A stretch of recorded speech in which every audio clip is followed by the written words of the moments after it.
Hi and welcome to SG 0502, Public Leaders in a Public Church.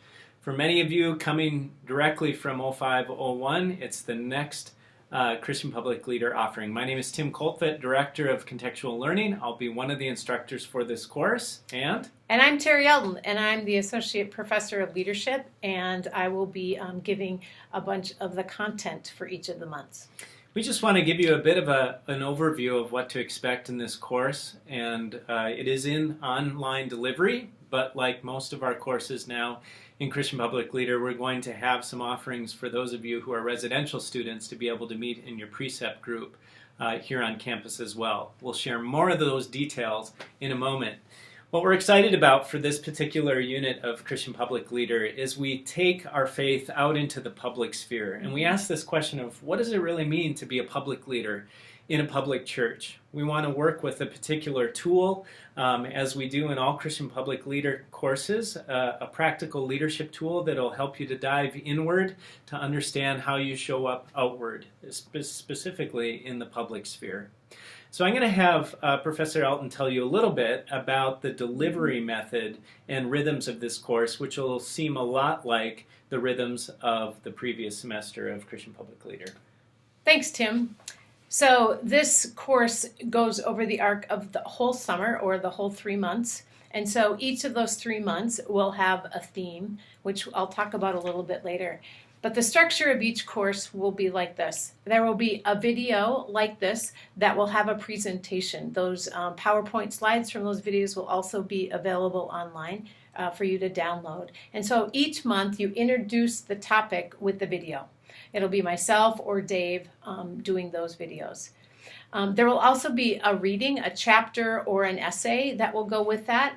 And there'll also be, we have recorded a bunch of videos of people on the front lines thinking about what is this public nature, this public calling on the front lines. We have a police chaplain, we have a pastor thinking about that, her call in the area. We have people that have worked in nonprofits. And so there will be an elective group of ones for each month that you watch one of those that are selected.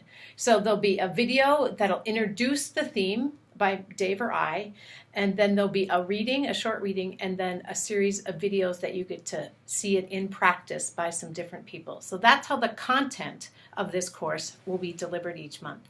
Tim, then they go to precepts each month. What do they do there? Yeah, many of you know that at least 2 times a month, and after your first week video that you'll be viewing with the theme, there will be 2 precept gatherings. You'll be presenting a paper at one of them.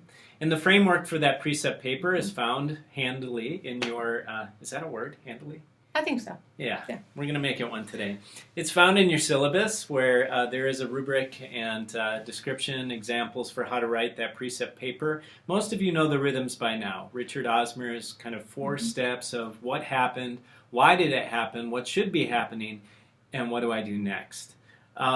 On top of that, you integrate at least one learning from your reading or from the lecture from earlier in the month. Something that you can integrate into what's going on in your practical ministry scenarios. We're so excited that we have ministry practitioners that partner with us here at Luther in this integrative course. And so they're going to be bringing both their collective wisdom, but even more than that, a listening presence as your facilitator for your precept meetings. And so those will happen regularly throughout the summer. Google Hangout will be utilized. I think we'll probably have a kind of a hybrid group that will have both some residential students, and you'll bring in a few of you that are coming via Google Hangout as well. So that is a bit about precept group. I think what we'll do now is shift to talk a little bit more about flow. Yeah, just also note, you will be in context as well in this that will give you a way to be thinking about these and creating learning goals.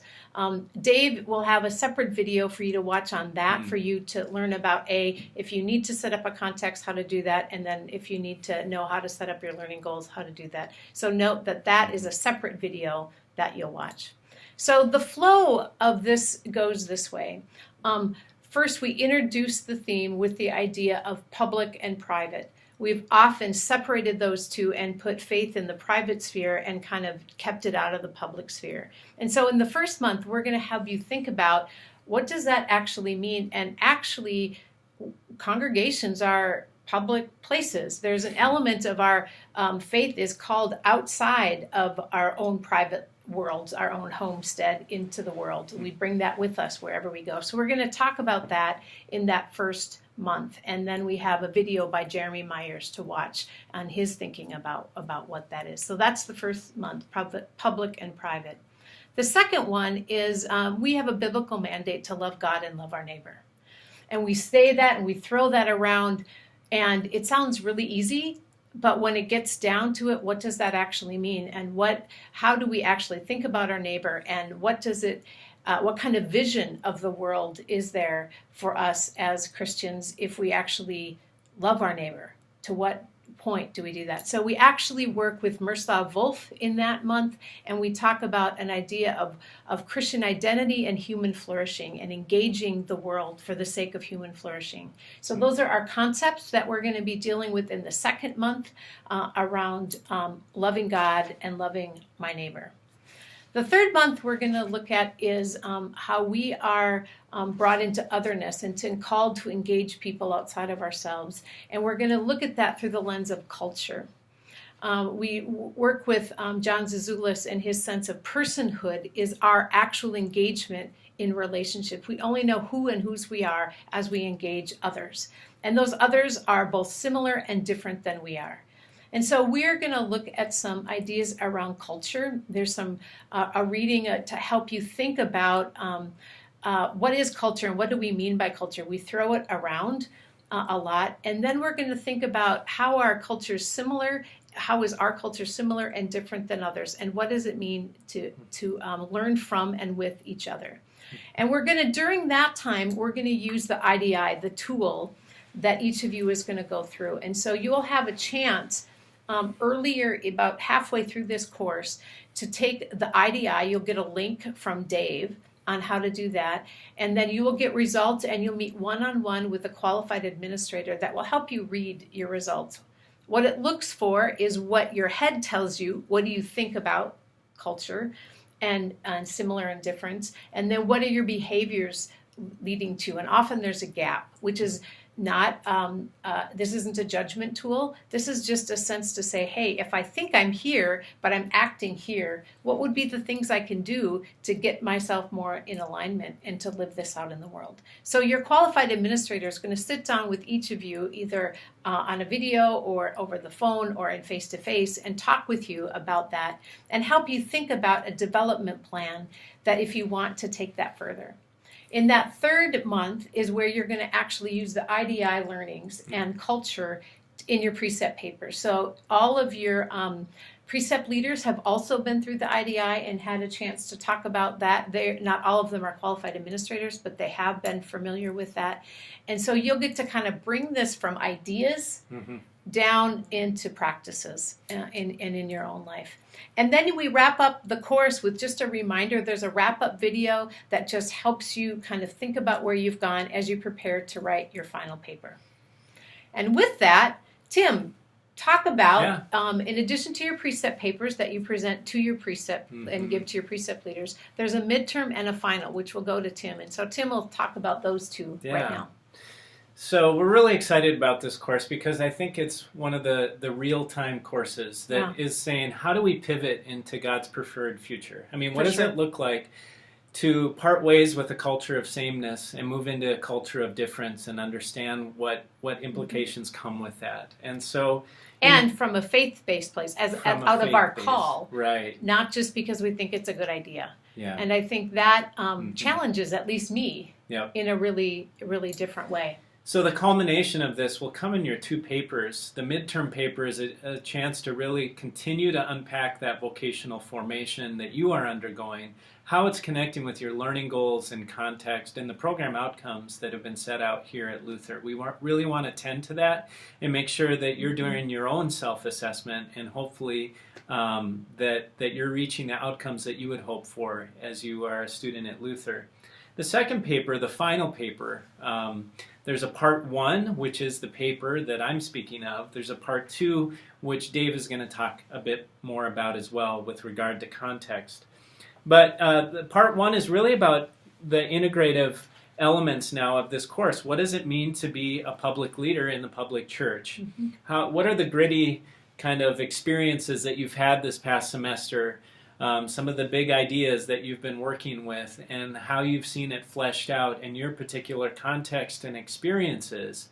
What has it meant to you to begin to adopt or become fluent in the language of IDI?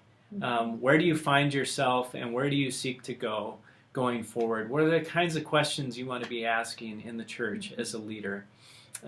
This is what excites us at Luther right now about kind of leaning forward as a church and knowing that you are going to be asking these questions. The final paper is a time to bring it all together and to be doing that self-reflective work, but also hopefully some visionary work as well. So having just taught this course and having worked with a group of students this semester, here's a couple examples of some things that they've said. One of them says, I was taking the IDI, we were talking about culture, and I'm like, I don't know how this relates to me. I work in a primarily homogeneous, we're all white, European background. And she took the IDI, she met with her qualified administrator, and then they talked about it in their precept. And in that whole time, she's like, I realize that I have flattened this group of people. We are not all the same. For example, there's age difference, and age brings a huge difference in how people perceive the world. There are sexuality differences. There are people that have been adopted or have people have different family makeups, and that's a whole different set of pieces. There are people that have all of these differences that I have flattened. And so what has been fun is for students to look through this and then go back to their context or go back to familiar places of ministry with new eyes and saying, you know what, my sense of not seeing difference has taken some conversations out of our richness that could be in our congregation. That's one of the learnings. Another big learning that has come for people is, and you'll see this as part of the IDI, some of minimizing difference is because people haven't really done their own work of saying, what's my cultural identity? Some of us that are bland white European mixes say, I don't have a big Scandinavian or German or Latino or whatever background. I'm just kind of a mutt. And so it's been interesting for people to also say, you know, one of the challenges for me has been for me to step back and say, to do the hard work of saying, what are the things that I bring into a conversation, and to discover their own voice and say, my work is really around discovering what are the cultural things that are important to me that I'm going to be an advocate and bring into the public. And so it has been really fun for me to see the diversity, not only in what does it mean as a called and ordained person, or as a person serving in word and service, or a person that's going to be in a private nonprofit, or a nonprofit that's speaking into the public world in a particular way, that role, but also people personally having new eyes to see. And our hope is that both of those things are happening at the same time in this course.